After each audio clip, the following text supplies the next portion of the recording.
Hearing that. It's so true. It's so true.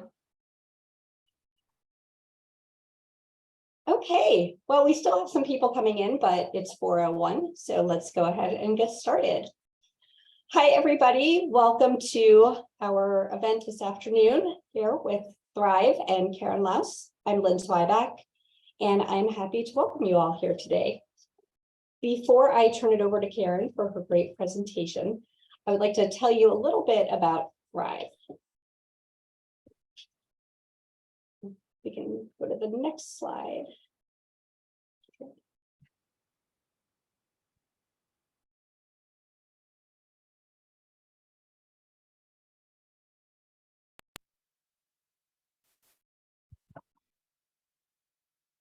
Okay, and then the next slide. Okay, so Thrive began in 2020 in response to the pandemic, and mostly motivated by the fact that the majority of the people impacted by the pandemic were women. So our founders were very concerned about that and wanted to create an organization to combat it and give women more resources and more opportunities.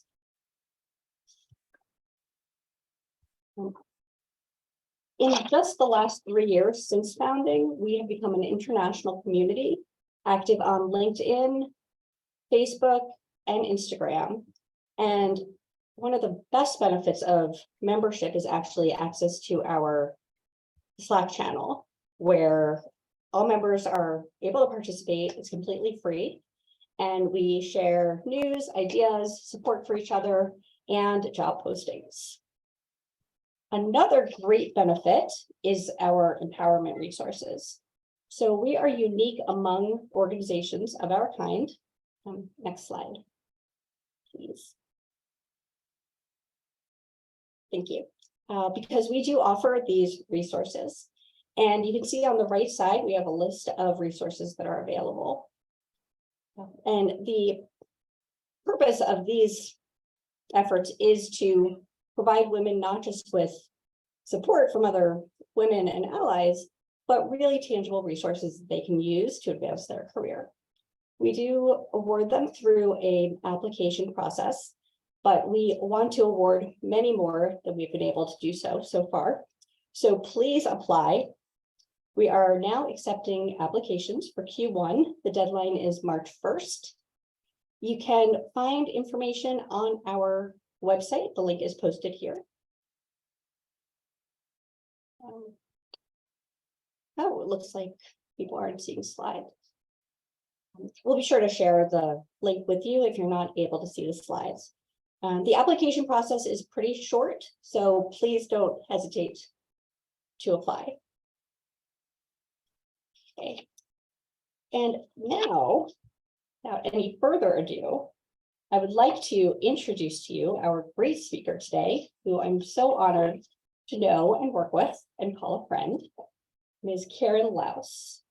And I have been working with Karen since last summer, and I don't think I'm exaggerating when I say that she has changed my life. She has helped me find a power and a confidence that I didn't even know I had. And she's taught me how to actually use it to get not only what I want, but what I deserve. So I'm hoping that you are able to gain just a little bit of what I've been able to gain from her and more in the next hour. And if you like what you hear, please find her, work with her. She'll help you out too. So with no further ado, I turn it over to you, Karen. Thank you, Lynn. I'm so honored as well. And I want to remind you that all I did was empower you with tools. You're the one that changed your life. And that's exactly what I want to help everybody here do and have a discussion. And specifically, I want you all to know this is interactive. Please jump in the chat. Please unmute. If it gets unruly, we'll figure it out at that time, but I have a feeling that we will have a great conversation. So please jump in at any time. So I'm going to be asking you some questions as well throughout. And I'll start by sharing that when I was 6 years old, my dad gave me a few dollars at a flea market and he said, go have fun, but never pay full price. And I had no idea that you couldn't not pay full price. So I said, oh my gosh, this is amazing. This whole new world of confident communication was born in me. And he always taught me that the squeaky wheel gets the grease. You have to ask or you're not going to get. So what I want to do is start by asking, I know, thank you for those of you that have thrown some things in the chat. What is it that holds you back? What is it that prevents you from making an ask? And also, please feel free to unmute and share that out loud. So let's have a couple people share right now. What is it that gets in your way? Fear rejection. Okay, yeah, thank you. That's a big one. And it's such a human, it's we all relate to it. Anybody else? Oh, Sinhusha? Oh, thank you. Striking the balance between likable and being assertive. There is a book on that, The Likability Trap, but I haven't figured out the answer for that, right? Being assertive versus being nice. Yes, and especially as women, we are straddling that tightrope of, and I like to call it connection over on one side, that warmth, nurturing side, and then the more strength, credibility, competent, strong side. And I truly believe that they are integrated and they can be. So I love that. And thanks for bringing up The Likability Trap. That's a great one, great resource. Anybody else? Oh, fear of judgment of others. Yes, that's very common. All right. Well, feel free to keep interjecting at any time. I'm going to share some slides right now. And the first thing I want to start with is the negotiation equation. So give me a moment here to grab this. And just for those of you that aren't sure where you are today, this is called How to Ask for What You Want. That is what we're doing. We're talking about negotiating. And this could be for entrepreneurs as well as people that work in the corporate world, or frankly, that have any job. This is a life skill to use in your personal as well as in your work life, any scenario that you have. So I'm going to be focusing on some examples related to corporate, related to personal, a variety of different things, and I'd encourage you to share as well. So let's talk about this negotiation equation. So this is something that I came up with where I kind of was thinking, what is it that's made me successful in negotiating? And it really is these three components. So I'm going to talk a little bit about these three. I'd love to get your reactions to that. And then I have 4 specific steps to help you, as well as sentence prompts, phrases, and tips on how to make an ask. So confidence, the way I see that is, are you owning it? Do you own the fact that you deserve to have whatever it is that you're walking in to ask for? Do you believe it? And do you have that confidence really to go for it? And knowing, and I love, I was recently interviewed and asked, what is the one quality or even word that you would say that has made you successful in business? And at first I was going to say tenacious, but 2 of the other people on the panel said it first. And I thought, well, I'm not going to say the same thing. But it was great because it actually made me think of something different. And I thought, you know what has made me successful? Confident expectation. I expect amazing things to happen to me. And they often do. Ever since I was in high school, I remember a friend saying, he's been a friend all these years, and he said, you always seem to be in the right place at the right time. And I'm thinking, well, I expect to be, and I expect that people are going to love me. I expect that they're going to want to do things for me. So there's something about having that confidence that's key. And then you multiply that with clarity. Do you have clarity? In other words, do you know what you want, which is often the hardest part, to decide what you want, and then ask for it without wavering, and also in a way that your audience can receive it clearly. And then the third one is all about connection. Very similar to what was said already, having that warmth. Do people feel that they like you? It's that whole, as they call it, those 3 components, the know, like, and trust factor. Do you have that with them? And when you have all of these 3, you're going to have a successful negotiation, or you're at least going to walk in there and give it your best shot, because we obviously can't control what other people are going to do, but we can control ourselves. So I'm going to go off the slides for a moment and ask what resonates for you with this. And then we're going to move into our 4 steps for how to make the ask. feel free to unmute. Who would like to share? Brandy, I see that. Yeah, stop saying you have bad luck. Then you're surely going to have it. Any thoughts? What comes up for you when you see that? Confidence, connection, and clarity. It's Indusha here. I think the one thing with confidence, definitely what comes to mind is kind of imposter syndrome. And I don't know the other kind of functions that people are in their jobs, but I know with mine sometimes in strategy, you're trying to ask for that trust and perception that you can be as innovative and strategic and visionary as maybe a male. And so you're kind of being confident, but asking for the other person to accept that you own that. And that can be tough. I definitely feel the imposter syndrome of like, do I really have all the skills yet? But that's kind of one of the things that made me think about it. And clarity, which you mentioned, Karen, right? I think if you have any resources on how to get better on clarity, but that also is something that I struggle with in conversations. Yeah, thank you. Yep, we're gonna dive into all of that. So I think that let's go ahead and do that now, because I know we all like the tactical, as do I. So you can all these things sound. Yep, go ahead. Yeah, hi, this is Lawrence. Yeah, for me, I feel like the connection is hard when you don't feel comfortable in asking. So if I don't have any expectation with the person, I'm going to feel more confident, and so the connection will be more natural with the person. But if I come to ask something, I feel like I'm a bit like uncomfortable, and I feel it in the connection with the person. It doesn't feel natural. So I would love to hear from you on how to keep this warm connection and feel more natural. Yes, thank you for sharing that. Absolutely. And that's a really important thing to think about or to be prepared for. And the more I just had another interview yesterday on a podcast, and we were talking about the sales call and how less experienced people that are more or just less experienced or just less confident tend to focus more on talking about themselves too much. And I think what happens is we get nervous and we feel like we're trying to prove ourselves. And I'm not implying or saying that that is you, but this reminded me about how what we need to do to build relationships is simply listen. If we think about listening over talking, that right there is the recipe. Honestly, it's asking probing questions, pausing long enough to listen, and not being attached to the outcome. Because if they like you and you've got a solid product or service, or you're working somewhere that you are adding value, which I know all of you are, then you've already got the goods, you've got the competence. It's trusting that so much of the time. So let's look at step one here. This is all about, a number of you had mentioned this in the chat, about your fears are the things that get in the way.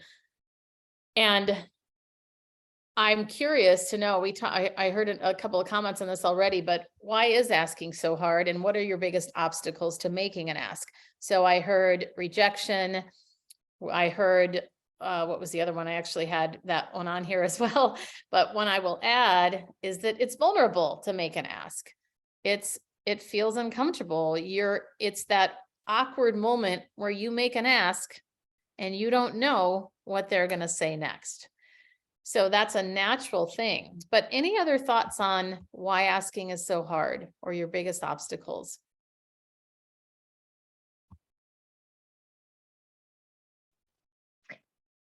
It's how also you ask, not to be rude, but being constructive. I mean, finding the right words. Yes. Is difficult. Exactly. Well, and that's exactly what I'm in the business in, is helping people have the words, not a total script, but having some phrases to get to the point where you feel more confident. And so if we think about it, I've got 4 exercises to offer you around overcoming self-doubt. And there's a lot more detail in my online materials for anybody that wants more of this. But I'm going to run through these so you have them, because these are really tangible to help you with that internal component. The celebration portfolio is one of my favorites.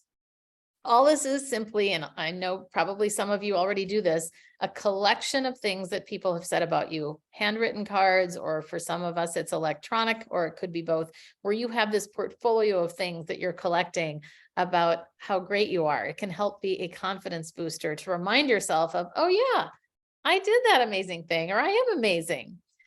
And then on the same vein, the 5 and 5 is where you ask 5 people in your life that you know well and that you trust to give you 5 positive qualities about yourself. By simply asking that question to get that back, it's really, really helpful because you'll most likely see themes. And I've done this a multitude of times in my life and certainly also with my clients, but that can really help you to get that feedback around who you are and how that comes across to people. And then the affirmations exercise is simply picking one that resonates. And the story for me that I want to share with this one is that I remember years ago thinking, okay, everybody's talking about affirmations and I really want to get on board, but I'm wondering if this actually works. And I'm a total believer now, by the way, but I remember thinking, I'm going to start saying that I am radiant. And I started saying that all the time. I had Post-its up on my house. I was saying it multiple times a day. And it was so bizarre. Within the time frame that I was saying that, almost within about 2 weeks, I had 2 people in corporate situations call me radiant. And it was the most bizarre and unexpected thing because that isn't a place. First of all, it's not a word that's used very often. But when we can really focus in on what we want to happen, or sometimes I have a few clients that really resonate with the affirmation of people love to hear what I have to say. It's something you got to find the thing that works for you. And then the fourth, it is to record yourself. As hard as that is for a lot of us to imagine, we've got to see the objective reality of how we're coming across. How are you showing up in the world?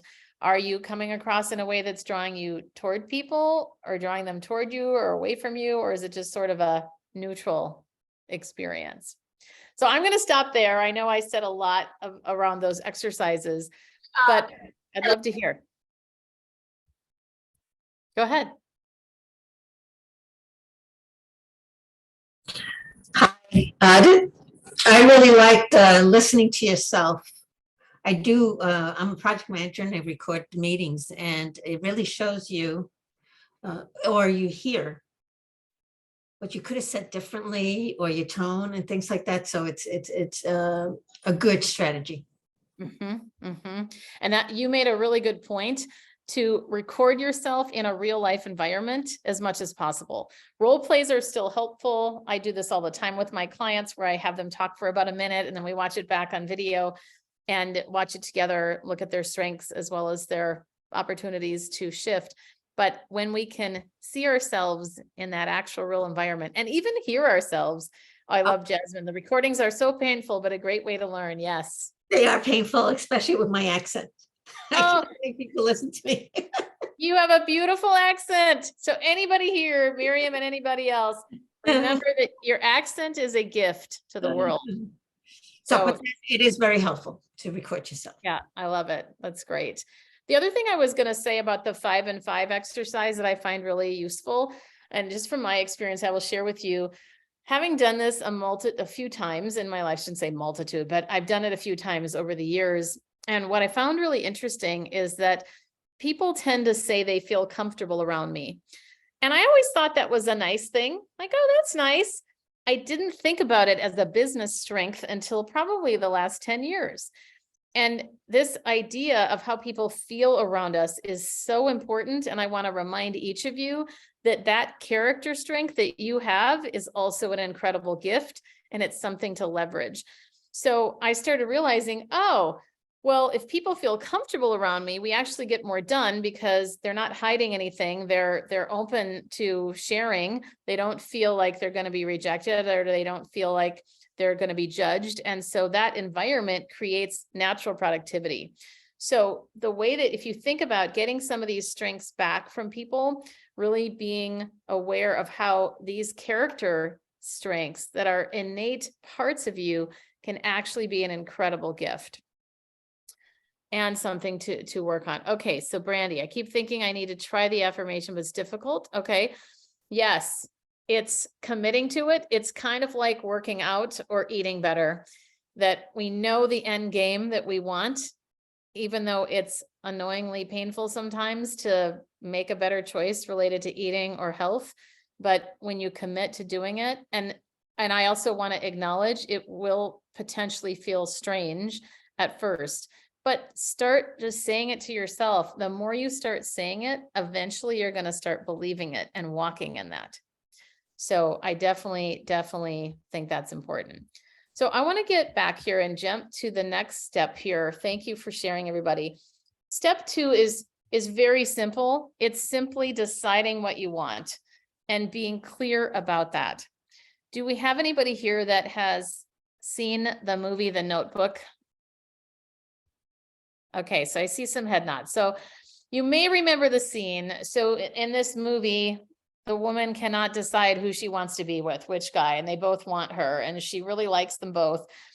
But I love the fact that the main character who she ends up with just basically holds her shoulders and right is in her face, and a very kind of emotional moment. And he goes, "What do you want?"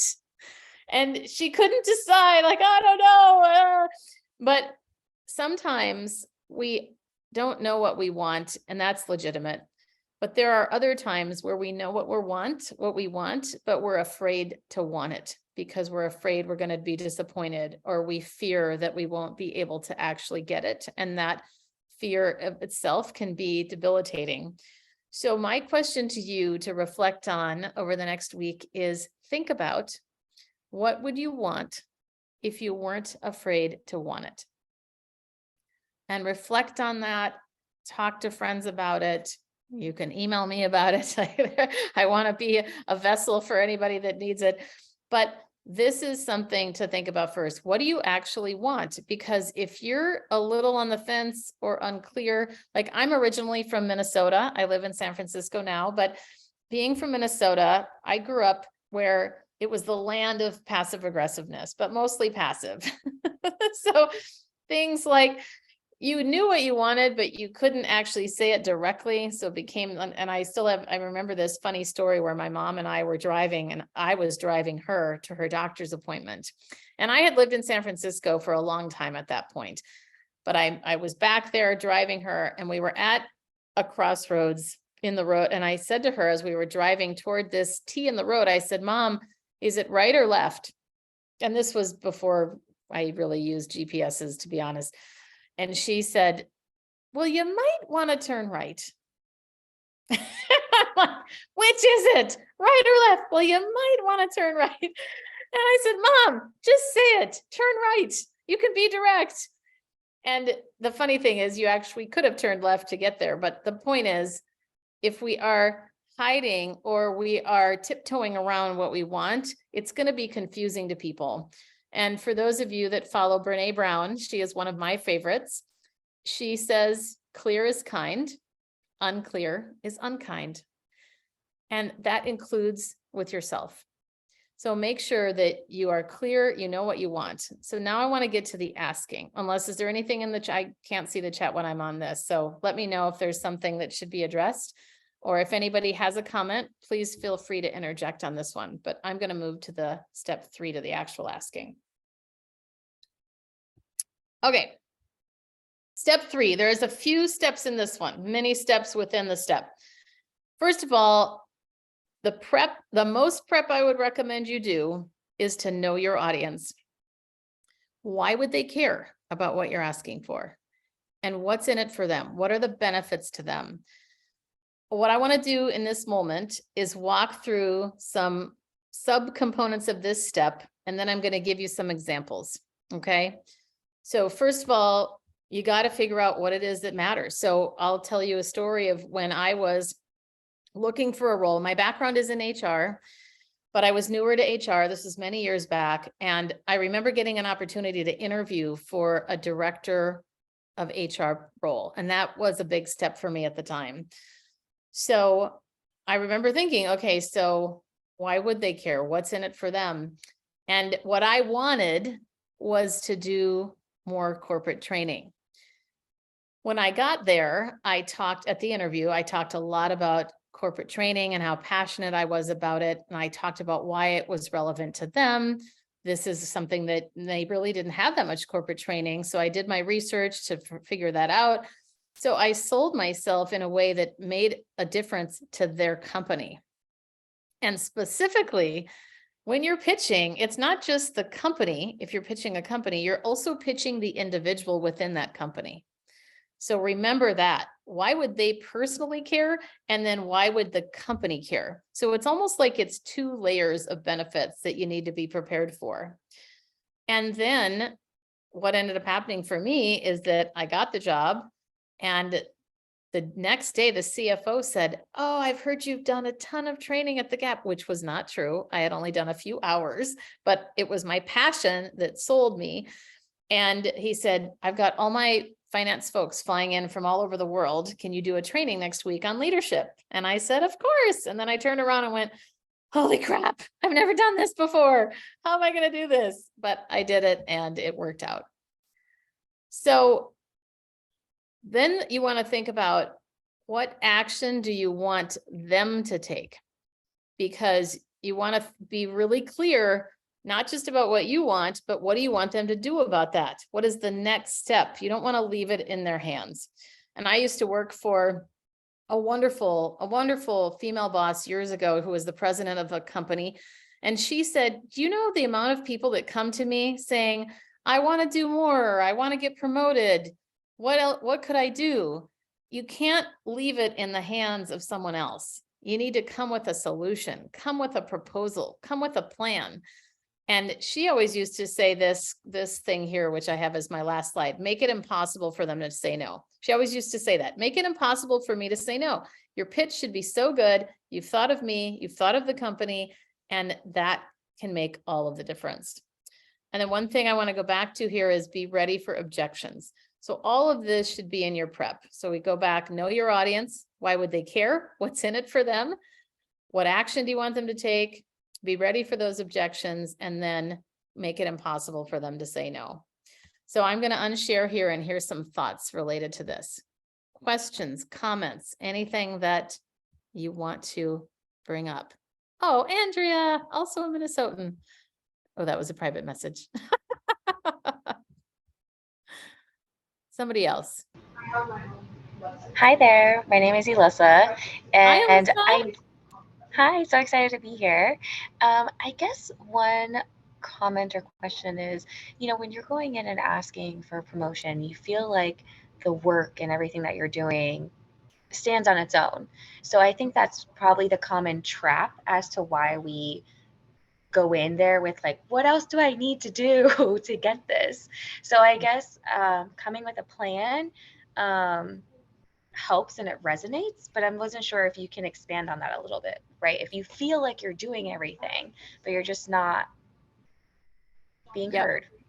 Sure. Well, now, is it true that you're not being heard, or you just anticipate that you're not going to be heard? Say a little more about that. Oh, that's it. I guess it's a fair point, right? Because I guess it would be, you think your work is showing for yourself, you think like your accolades are standing on their own. And so when those opportunities don't come to the table, it then feels like you're not being heard. And that's why I asked, because first of all, I want to tell you a story about how I wasted 8 years of my life. 8 months, not 8 years, 8 months. It's a big difference. And I'm going to hold on to that question because I'm going to answer that along with Shanna's in the chat. So I remember when I was a senior manager, and I had been a senior manager for a long time in this company that did not hold titles in this high regard. It was a small family-owned business, and they didn't really recognize the power of title and what that means to people and promotions and all of that. I would just continue to get more responsibility, and I would make more money, but the title pretty much stayed the same. I was asked to be on the executive team, and I was super excited about this. And I caught my boss. First of all, prep also includes timing. My boss was sitting in the conference room after a meeting in the middle of her computer, and I just said to her, "Hey, so I'm so excited about this. So everybody else on the leadership team is senior director or above. And so what does this mean for me?" there was my Minnesota passive ask. I can't blame it on Minnesota, but let's just say it was my passive ask. And she said, oh yeah, you're right. We'll have to figure all that out. And then I left. Then later, I hadn't heard anything about it. And I had proceeded to be on the leadership team, contributed my efforts, went to HR. They kind of gave me a sort of weird answer that was not helpful. And at my review, I'm thinking I'm going to be promoted. My boss gives me a beautiful review, but no promotion. And she says, what's wrong? Something seems off. And I said, well, I thought I was going to be promoted. I'm on the leadership team now. We talked about this. She didn't even remember that conversation. And we laughed about it. And I realized I needed to take ownership in that moment. And I said to her, I want to be a senior director. How do we make that happen? I want to create a plan. Here's what I would have done differently. So I even joked with her, here's what I would have done differently. So then we got together, we created a plan for it. I knew she believed in me. So obviously there are times when people may not believe in you or you don't know if they do. So that's a bit of a different conversation, but the power in directly asking, and it's risky, it's vulnerable because we don't know if they're going to think we've got the chops for whatever it is that we want. But I can tell you this, nobody is going to, well, maybe 1%. Very few people are going to go, oh, wow, like Lynn, you're making so many amazing contributions. We're going to promote you. In fact, I think let's give you a raise too. That we have to advocate for ourselves. I mean, that's in a lucky, amazing world where somebody would see that, but we need to, and here's what I'd suggest you do. Start documenting your accomplishments. And as much as you can, tie them to revenue or saving time. Time and money are what everybody cares most about. So if you can tie your ask to why this would matter financially or time-wise for that person, you know, we're going to make things more efficient, or I'm in this role, I will do this. Make a list of those accomplishments, because for years I managed people and I knew roughly what they were doing, but it was a whole different experience when they would come at our weekly meetings, or usually our quarterly would probably be a better time to bring this up and say, hey, I want to recognize myself and have you celebrate with me with the things that I've been able to accomplish in this role. So that's what I would suggest that you do as well. And always ask yourself the question, is this true or is this a story I'm making up about this situation? Okay. Shanna, how do you prepare and anticipate objections? This is a great time to partner with someone else, like a friend or a coach, and get as many things on paper that you think they might say. They still might throw you with something you never would have thought of. That's happened to me plenty of times. But the more you can do that and practice with, again, like a friend, do a role play, that can be very helpful. I do lots of role plays with my clients as well. Okay, and Andrea, how to handle the situation where there's a lot more in it for you as compared to the other party? This is where you've got to make a compelling case of benefits to that other party. Oh, what's in it for your manager when you ask for a salary increase? Oh my gosh. Well, you're going to be even more productive than you already are. They're going to feel good. It depends. You got to appeal to them. But if it were me and you were pitching me, I would care about your happiness. I would care that if you are feeling more recognized and valued, you're going to be more vested in work for me. So those are just a couple of things. I want to get to some of these examples. So I'm going to jump back to my slideshow because I think this will help some of the questions that are coming. So let's look at the actual ask. So start with a story or example, share the benefits, and then ask directly. That's your formula. But I want to talk about, okay, well, how do you actually do this with some examples? So here are some tips when making an ask. How do you start the conversation? So it could be, hey, what I'd like to talk about is, or what I'd like to get from this is, just depends on how you want to do it. Another prompt could be something like, hey, I would love to talk about how I could add more value to the company. But getting in your mind, the first sentence prompt will help you to feel more confident walking into that conversation. And then always focus on adding value. What I'd like to offer you is, or where I believe I could add value is. And then share your story. What would be relevant to them? like if you are working for the company, clearly that wouldn't be the same thing here, but if you are an entrepreneur, my background ties in beautifully to your mission, or it could even be something like, the reason why I love working at this company is because of our value XYZ. And what makes me a great fit for this is this. Here are the accomplishments that I've made. I'm looking forward to creating even more accomplishments and winning more deals for the company, or winning more projects, or whatever you would say, depending upon your role. I also cannot emphasize enough how passion is contagious. The more passionate you are, and this, I'm telling you, this has helped me sell myself in more ways than I can even share here from a tangible perspective. It is so contagious. And there are so many ways. Like, I have always been one, thanks to my dad, who said, ask or you won't get, that I always believed that I deserved it. And that doesn't just come overnight. I recognize that. That's why I wanted to give some of those exercises around self-doubt. But if you can remember that passion is so important. Passion can override the experience that you don't have sometimes. Not always, but a lot of times. And most of you probably have a heck of a lot more qualifications than you are giving yourself credit for. You don't need 10 out of 10. Just say yes and be influential around how you can be the person to meet their need. And I will say the last one, then I'm gonna open it up to some discussion here, but avoid getting attached to the outcome, because you don't want to come across as desperate.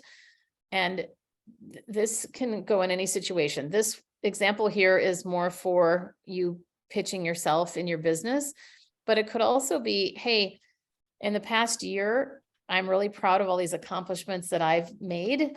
And what I want you to do is rely on those accomplishments, not just me saying, oh, I'm so great. Not that anybody would probably say that, but remember, making the list of accomplishments is going to directly contribute to your confidence when you do ask for that promotion or you're asking for a salary increase.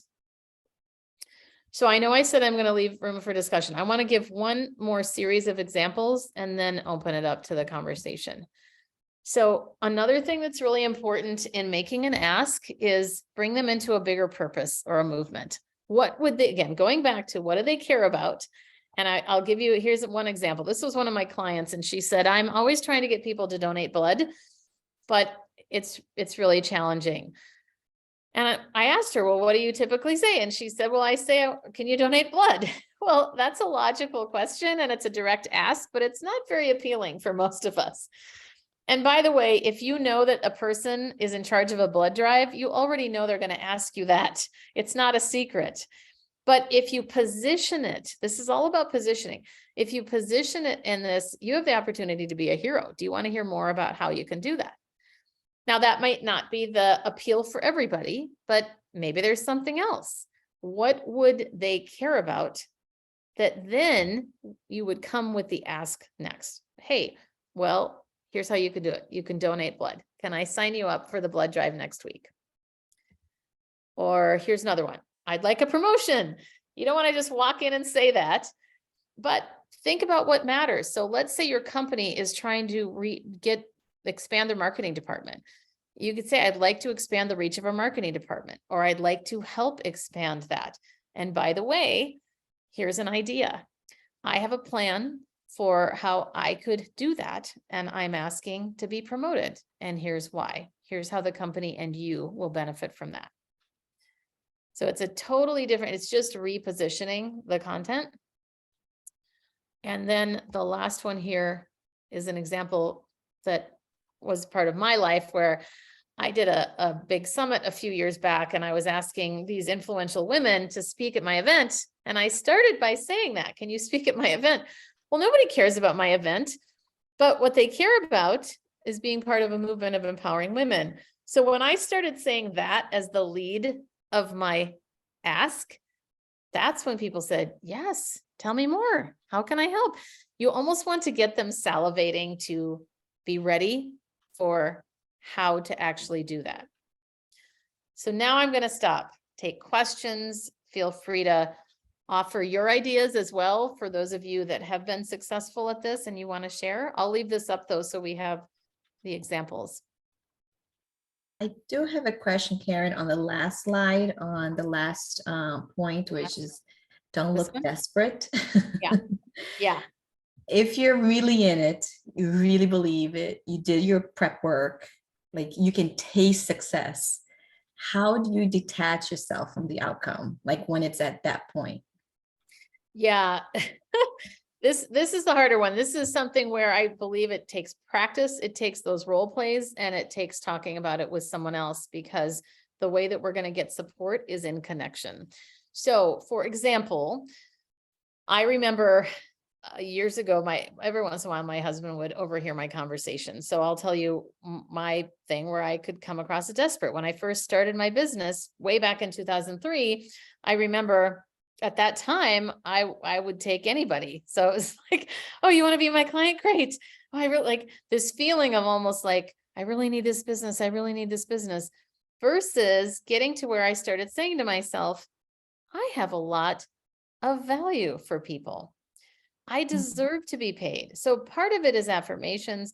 Part of it is actually breathing and slowing down, because I think what happens for us when anxiety is heightened, and sometimes it happens when we're actually in those difficult conversations, or we might feel it's difficult. It might not even be difficult, but we feel like it is, that taking that breath to go, you know what, and maybe coming up with a mantra, like, what did I just come up with? A friend of mine, we're calling her top dog now. She's the top dog in her industry. So little things like that can really be a confidence boost. I'm the top dog in my industry. And here's the other thing that I would say is that I love this phrase that one of my very first coaches gave me when I was starting out. And she said, all that you are searching for is also searching for you. So sometimes it's also trusting that the right thing is going to come to you. And so this one's a little bit intangible, but the way that I would make it tangible is going back to those self-doubt exercises, like the affirmations, and also getting feedback from other people. And I know it's really hard. Like I've had massive disappointments in my life too, when I've made an ask and they haven't said yes. And there are times where I've just thought, oh, but it's a numbers game. Mhm. When I was 18 years old, I sold Mary Kay Cosmetics. And for those of you that are familiar with the brand, you might know that they used to give their top salespeople a pink Cadillac. Well, I never got a pink Cadillac, but I did make a lot of money.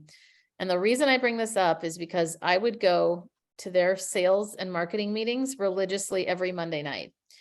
And they taught us that you're never going to know every single thing about every product that we sell, but you better act like you do, coming across with that confidence in your posture and in your voice. And if you're unsure, just say, I don't know, I'll get back to you. But you say that even with confidence. But the thing that I mostly wanted to share about that, related to it being a numbers game, is that they taught us that for every 50 no's, you would get one yes. Mm. And that was, I mean, talk about that. That's to this day, that still feels like, oh, that's a lot of no's, a lot of rejection to get to one. But it was the mindset for me that made the difference. That whatever that number is for you, I would think about it. If you can quantify it and go, okay, X amount of people, I'm going to ask for this. Now, I know if you're working in a company, you've got maybe one shot no, I don't think you have one shot, but you've got one person most likely that you would be asking to be promoted or to get a salary increase. But there's nothing wrong with saying something like, let's say they say no. Ask them follow-up questions. Say, what is getting in the way of this? What do I need to change to be able to get the increase that I'm looking for? And you have so much more control than you think.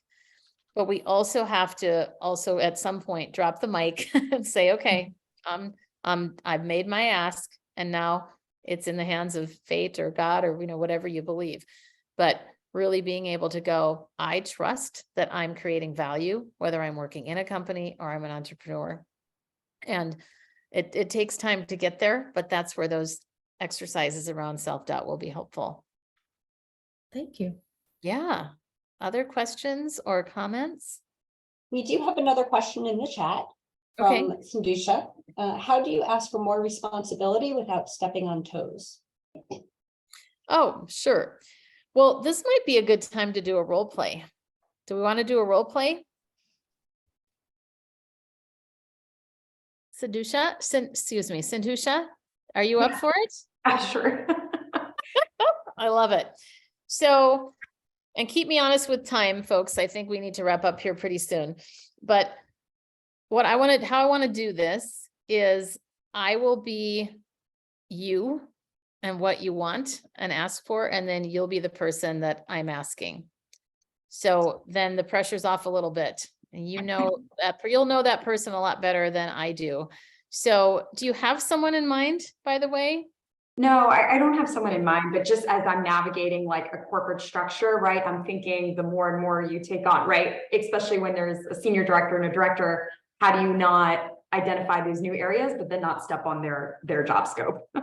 Yeah, absolutely. So I feel like why don't we feel like, and I'm going to ask Lynn directly here in the moment. Do you think that this is a good one to work? Because I could answer the question and we can do another one, but I'd like to do a role play of some sort. Do you think this is Yeah, a I good think one?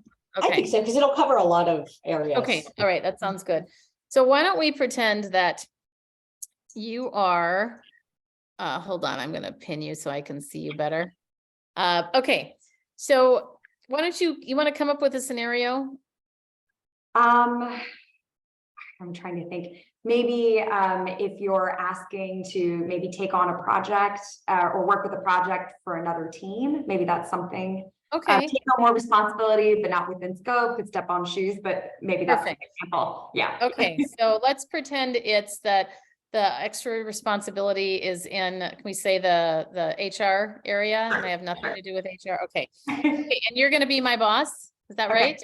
Okay. Yeah, I'll play your boss. Okay, great.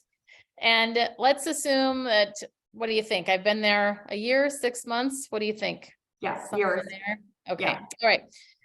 Hey, boss, I'm really excited. Thank you for taking the time to talk with me today. And one of the things that I wanted to focus on is how I can be of even better service to the organization.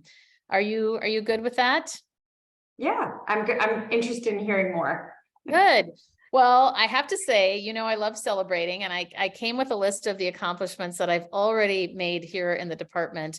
Would you like to hear those? Yes. Yeah. Okay, great. So I'll list those. We'll just jump to the chase here. So I'm so glad that you're in support of me, and you've been such a great and supportive boss. And what I'd like to do, because I really believe that HR could use, I know that they're looking for help. They've got this project that they're doing, and they have asked me, and basically, well, I've shown interest, just to be full disclosure. And believe me, none of my responsibilities have gone to the wayside here, because I'm very dedicated, as you know, but I really believe that I could add value there as well. And I'd like your permission to be able to work on one of their projects. And I've thought it all out as far as the time that it would take for me and how I will make up for that. Although I don't even think I'll need to make up for it, but I've got a whole plan if you'd like to hear it. What do you think? Yeah, I'd like to hear it. And I want to make sure it doesn't conflict with any of our projects down the line.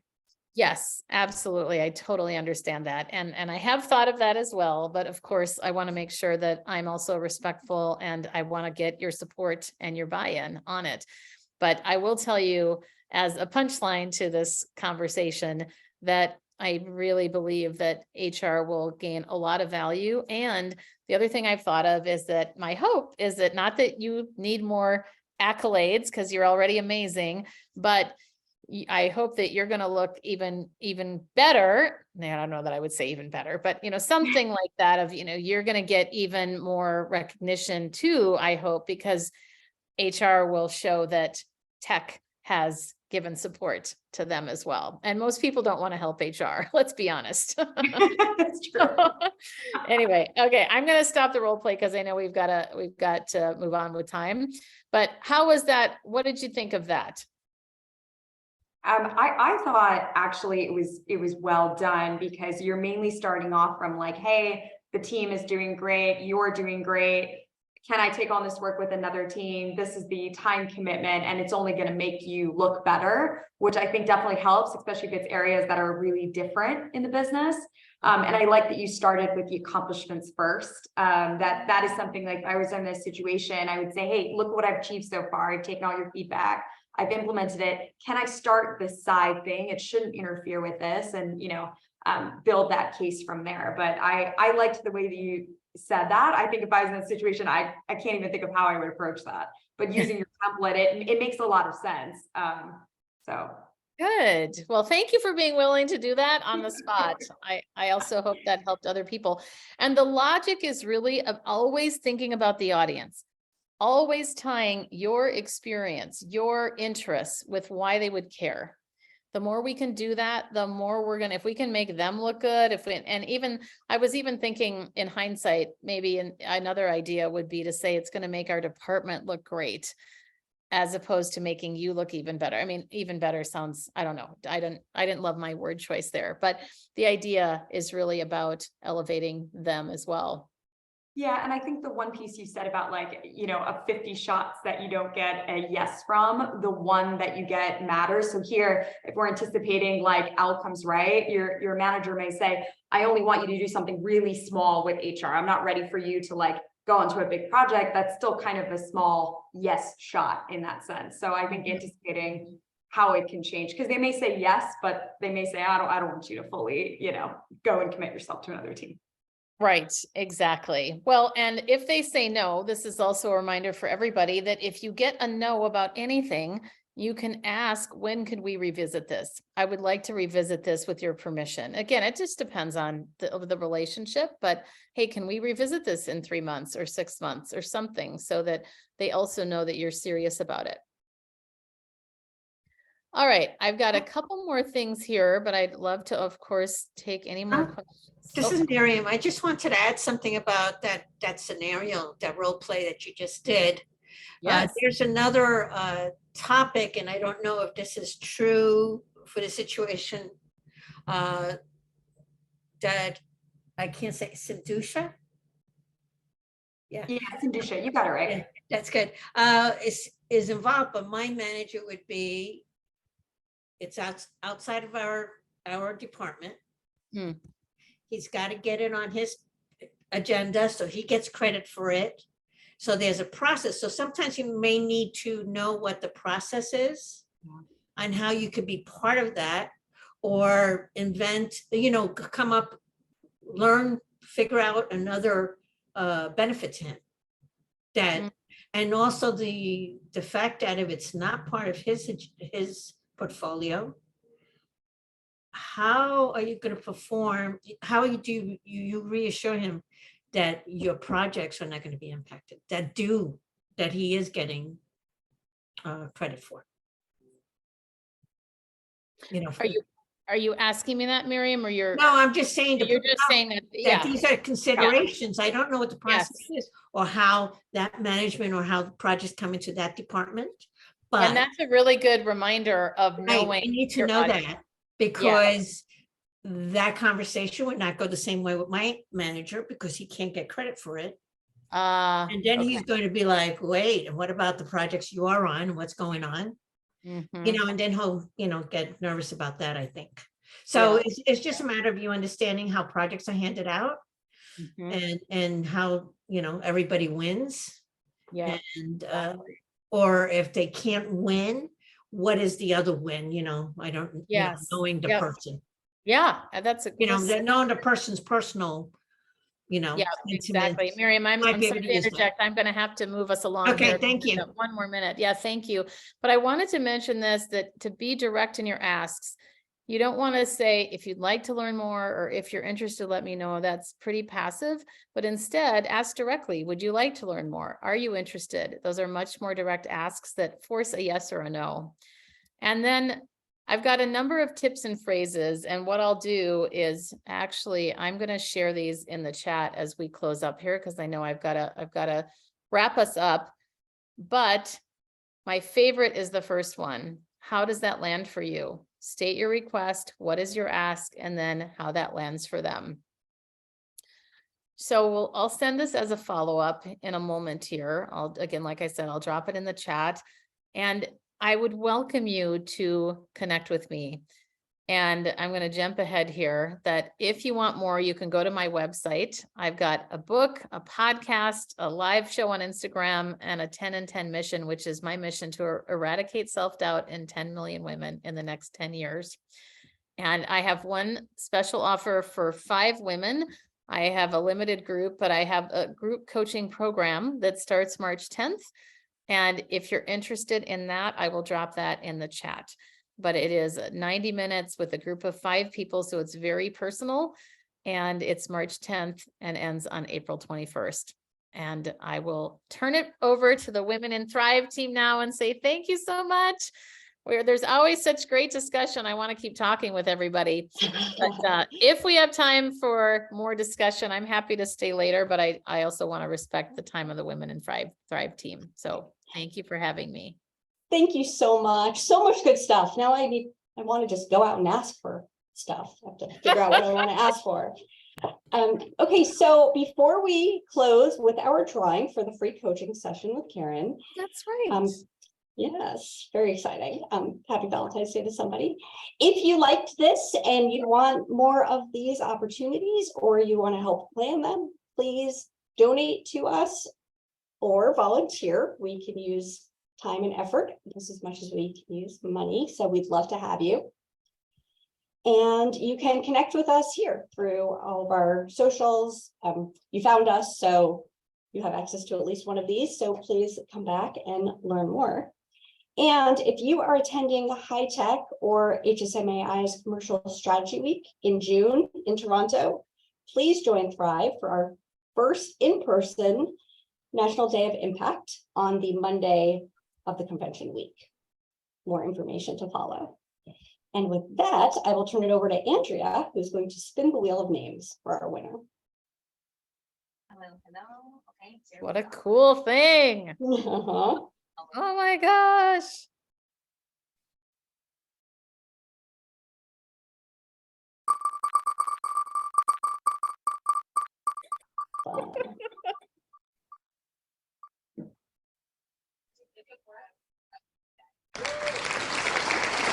Brandy! Fantastic. Okay. Oh. Brandy, stand by for more information. Andrea will be back in touch with you on where to go and if you get as much out of it. So, and thank you to everybody else. Thank you. Great session. Thanks for coming, everybody. Feel Thank free to reach you. out to me. I'm also happy to answer any questions offline. So please connect with me. I'm happy to do that. Thank you. Thanks, Lynn. Thanks, Patricia. you. Thanks, everybody that has helped put this together.